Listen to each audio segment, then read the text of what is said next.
ครับขึ้นมานี่คือเห็นอยู่ทางดำบ้านนี่ซื้อน้ำกินพากันย่างมาจะพุ่นแล้วเมื่อน้ำได้แบบฮัดชาวนี่บ่โอ้ยรถใหญ่เนาะเป็นหยังมันสอน2,000ก็เองยังก่อนฮะอันใดกินเนี่ยนะเรามื้อเช้านี้เสร็จแล้วกินแล้วบ่เลยกินแล้วค่อยเลยมันจ้ำแจ่วกินบาดนี่เซ็งแฮงมันความวะยอดไข่ดาวเฮ้ยอยากเห็ดคือเจ้านะเฮ้ยเราแบบทอดชุกแหละตักเขาใส่เขาแล้วเอาไข่นะโป้งนะอะไรก็อยากซีมอยู่นี่นะแต่มันความจับย่างแล้วตักไข่ใส่ถ้วยกับข้าวแล้วเนาะเราสิย่างเขาในอ้อยไปแล้วยังบ่ทันปรุงเราสิตักซีมก่อนจุกบ่วงใส่ชักจอกแล้วลุดมือปุ๊บคว่ำปุ๊บ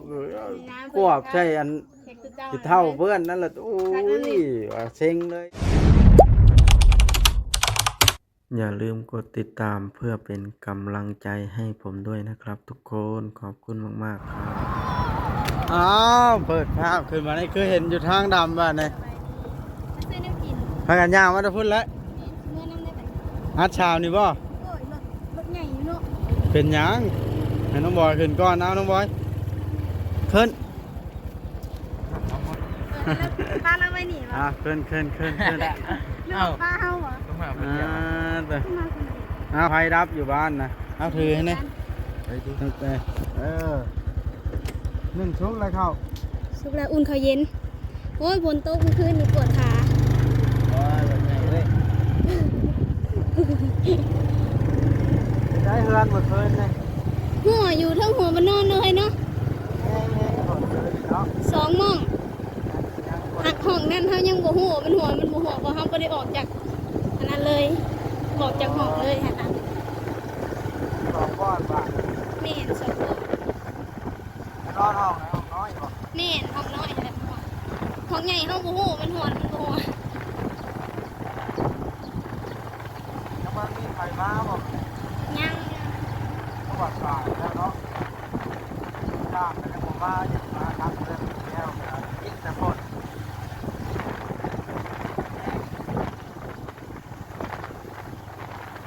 มาเจ็บขาพักย่างไปไปกันแล้วโอ้ยอย่างเด้บ่มีรถเนาะโอ้ยเพิ่นบ่ได้ไปได้ผู้เดียว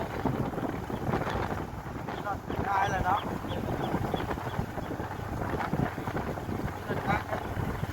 เมื่อบ้านย่างกันได้ได้แต่เองก็ดีแต่งานได้หลายเลยรถไถไปหอดคือกันแล้วก็ไปแล้วรถไถก็ได้ก็ได้คนอยู่พี่ไปเอาเมียอยู่พุ่นกะเป็นยังขี่รถไถมาง่ายว่าจะใส่เวลาอยู่งานหลายอย่างนะรถไถคนมาใช้ในกลางเป็นแบบนั้นโอ้ลูกมันจะใส่ดิลูกเพิ่นมานอนที่เดียว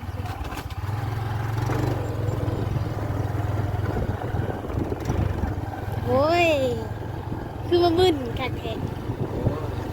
เสียงโอ้กูกลัวให้ฟังเลยไอ้บางเนาะเอาถึงเนี้ยทำผมก่อนลงกันกลัวอีกหมูลงได้แล้วหมูลงเลยมาจับเอานี่แม่น้องบอยแล้วล้มแล้วนี่ได้อยู่อ่ะปาต่อก็บอกทิ้งอยู่ทิ้งเบิ่งเด้อสิไปเนาะไปไรเบิ่งไปเบิ่งปลาแก้วกันคือว่าบ่สบายอยู่ดีแล้วที่เป็นทางสบายดีเป็นอะไรก็อาการทำเลยอาการเมื่อยมันอันนี้แล้วมันเจ็บนี่ฝนตกแห้งเจ็บปกติเนี่ยใช้ยาอันนั้นได้ปะยาหยังยาชักยาหยังบอลเจ้าเคยไปนะชักแล้วชักเป็นนี่สเต็ปไปชักอยู่อันศาลานี่เนาะแพงนะมันเท่าไรค่อยเคยไป400,000 500,000ไปชักเท่านึงนะเขาใส่ชะโลมพร้อมโลดขันไปเป็นเดี๋ยวนั้นไหนใส่ก็ใส่ค่อย1มาค่อยขาดเลือด1มาค่อยขาดเลือด2มาค่อยขาดสารอาหารหลายแนว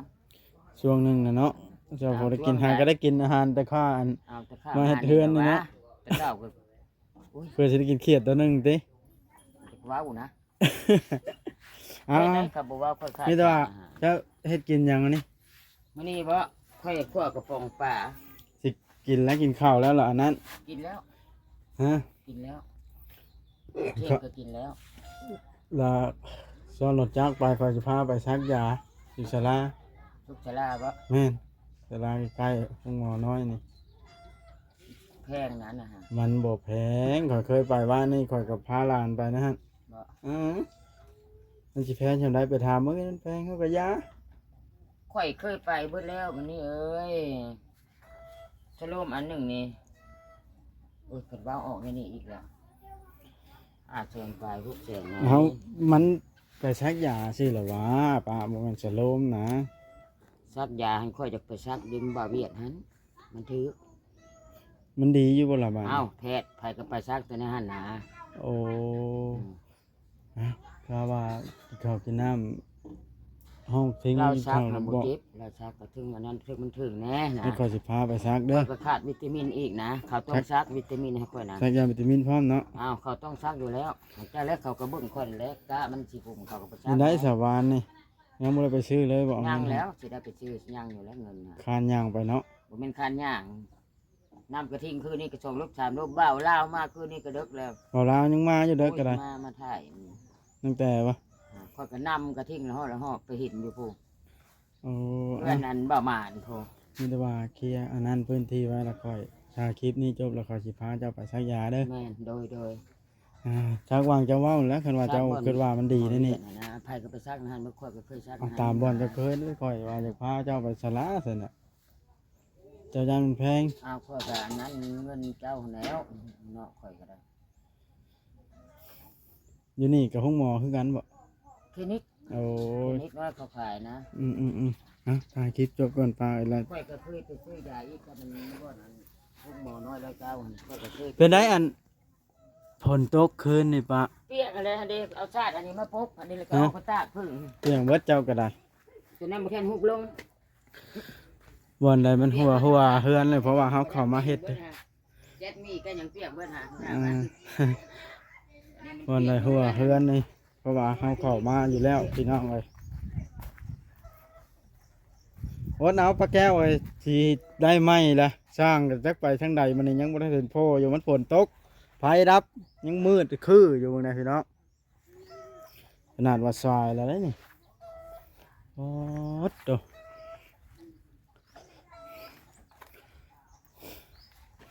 อ้าว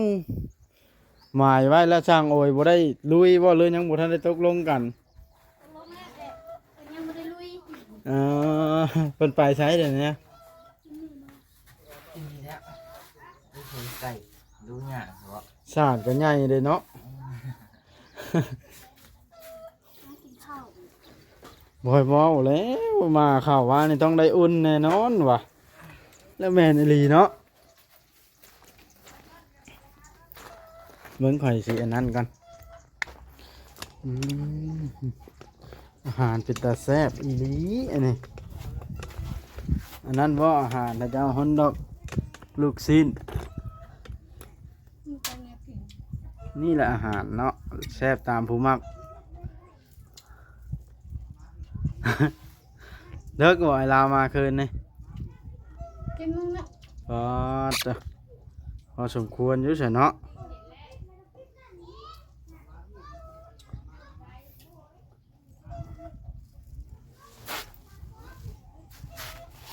ไอ้โอ้ยบ่ทันมาเลยไอ้โอ้ยนะมานี่ มาแล้วเป็นเพื่อนชวนรถกับหมูเป็นชวนหมูมาคุดของหน้าหมดจักรวาลแหละ ต้องห่วงเนาะเพิ่นคุดนะแป๊บเดียวเนาะ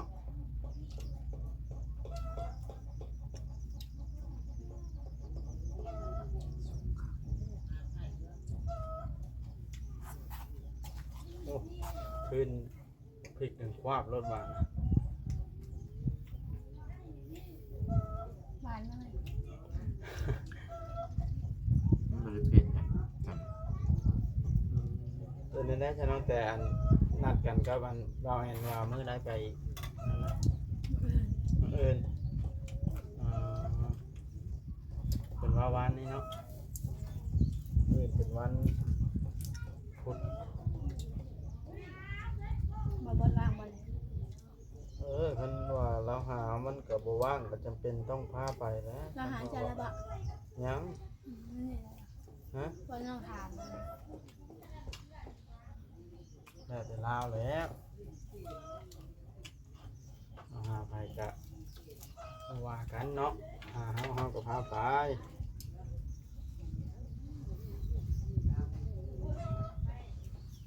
คือบ่ทันเห็นลาวเว้าแนวใดจนฮอนมือแล้วเธอคอยไปนั่นไปนี่ได้ฉันเนาะบ่เว้าไว้ก่อน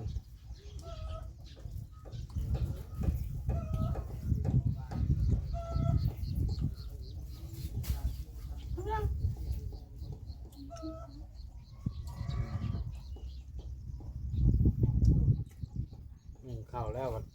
พากันย่างไปเนาะย่างผู้เดียวก็บ่ย่างผู้ผัวก็ให้ผัวเมียย่างน้ำเนาะ เขาหนึ่งเลยจะเด็กพูนแต่คนประตื่น เปิดลงมาหนึ่งว่าเมื่อคืนนี้น้องปวดขาเลยปวดขา ฝนตกเนาะ พาเดือดมือ อืม พาแตะโซเชียลเนาะ โอ้หลายเทื่อแล้วบ่มอยู่ภายยังบ่มาถ้าปานนี้สัญญาณก็มิด งานน้องมีได้ หน่อยหนึงบ่ บนน้อยได้ ว่าดอก ไม่เคยจับ ของเขาเต็ม มึงของ บ นาย อกว่าคงปลอมมา มาเลยใส่สัญญาณนี่เนาะ ได้บอกนี่ว่าทางงานจับ ก็ตัวเครือข่าย ฮะ โอเคจับเลย เดี๋ยวจะงานอยู่ไก่ไล่มันจะบ่มีอยู่ไก่กับรักมัน มันขวามบ่ มันตาย มันโดดขวามเนาะ โดดกว่าม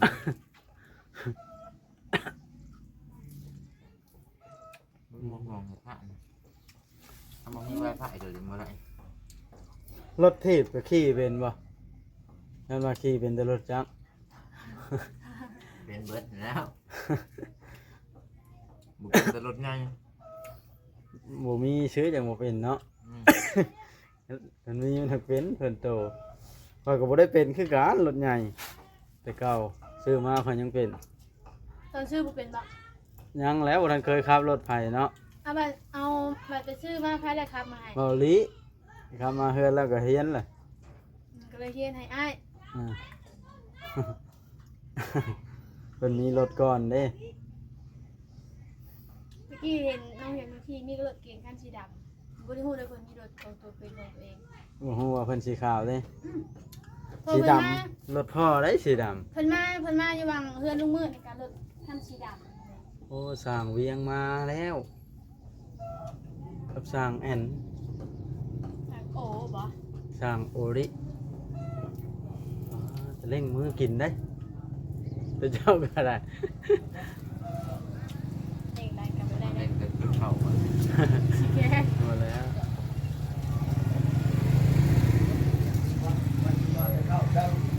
เช้าเดี๋ยวนี้รถข่อยยังบ่ทันย่าเพื่อนซ้ำข่อยหากระมอดเดียวนี่ มาเห็นน้องแต่กับผัวเรากำลังอันเห็ดเลือดแปลงเป็ดกินอยู่นี่ เป็ดบ่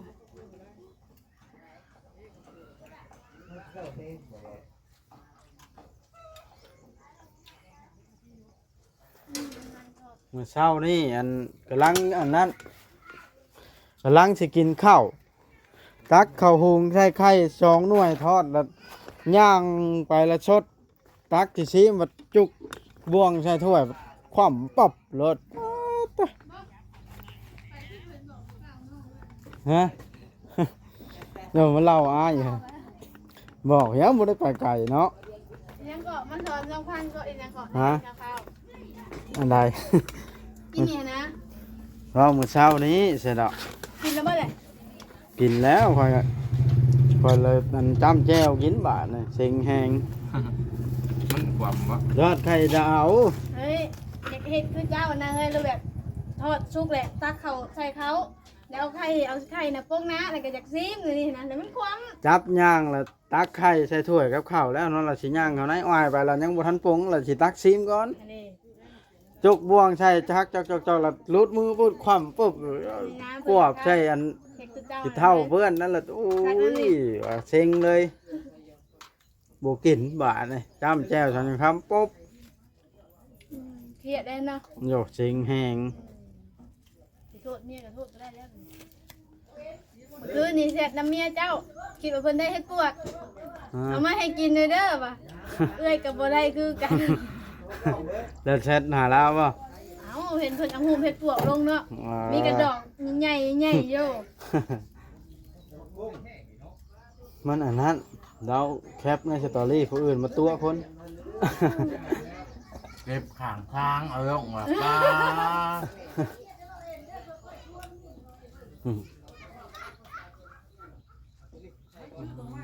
ไม่เห็นว่าเก็บข้างข้างแต่เก็บกันแล้วเลย คือว่าได้ดอกนี่เท่ดเลย อืม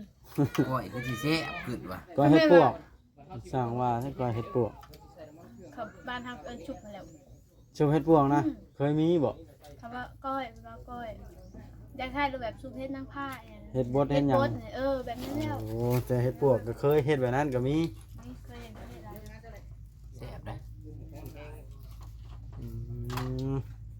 มาเก็บข้างข้างว่ะได้หลายบ่บ่ดีวะลงมืออันนี้ สั่งเวียงมาแล้วบาดยังรอสั่งเฮ็ดสั่งดีฝนตกคู่มื้อปิ่นบ่นี่พายุสิเข้าจนฮอดวันที่8ที่9เดี๋ยวนี้หากะฮะ เดี๋ยวนั้นก็เหมาะแล้วน้ำจีเหาะวันที่30ปุ่นพล โยความได้ ขอเอาบ่ โยวันที่7ที่8ผมว่าเดี๋ยวนี้หากวันที่เท่าไหร่20ปลายนะ กับแปด ฮะอีกเป็นทิศพุ่นนะมันสิตกคู่มือนะโหดดอกเนาะเบิ่งไปเบิ่งสร้างเวียงก่อนเด้อซั่นนะ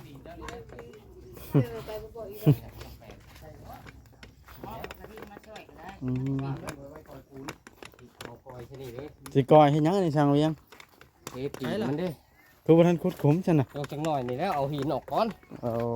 แล้วหินมันอยู่บอนที่พุดขุม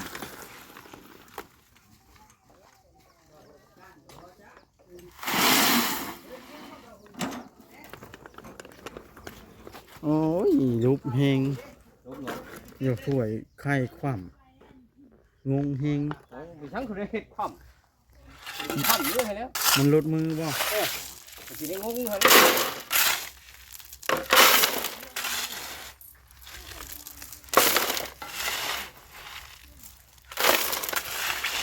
สร้างเวียงกินข้าวแล้วครับ แล้ว ต้มมีกินตะแก้ว โอ้ยเจ้ามาเลยก็ได้ก็ได้บ้านบอกมาเข้า ไปได้หนึ่ง เข้าแล้วล่ะมึงเอาหนึ่งเข้าทุกแล้วมึงเนาะทั้งคืนนี้มื้อนี้บ่มาเพื่อเด้อมื้อนี้ วางนี่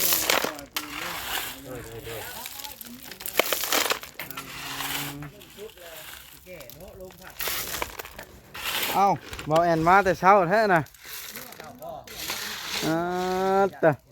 ต้องมาได้ชื่อเอ็มร้อยมาให้กันจักดีมาน้ำหลังก็ได้ วายสิ บอกมาน้ำหลังต้องเป็นโทษได้แต่เก่า เอาบาทนี่น้องเอ้ยมีแต่ว่าเอาสิพามปลาแก้วไปซักยาก่อนบาทนี่เนาะ เอาเชือกให้กิน ไปซักยาดีปวดแล้ว ครับ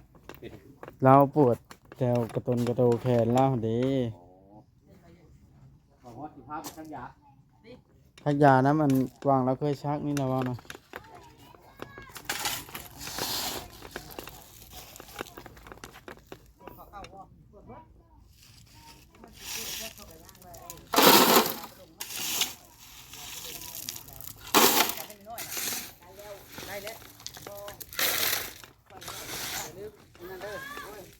ยา จะลืมซื้อยาไปดูแล้วเด้อย าแมวเนาะ ยาที่ย่างกิน ยาแมวนะปะ มันเป็นเม็ดสีเขียวสีเหลืองอ่ะนะ นั่นล่ะ แม่ค่อยก็กิน กินประจำได้อ่ะนะไม่ได้เก็บเลยกิน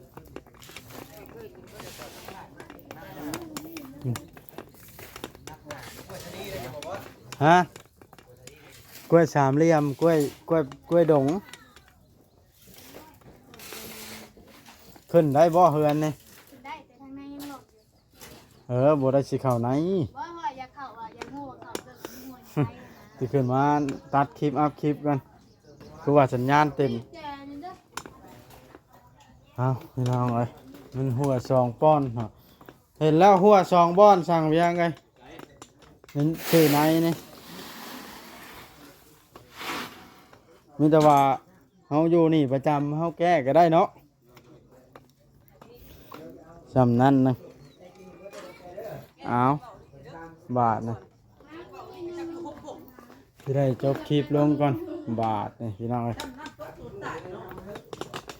นี่พี่น้องทางน้องแต่แช่ในพักหอมเตรียมไว้พักหอมเอาโอเคพี่น้องไอ้บอกเป็นใครกำลังมา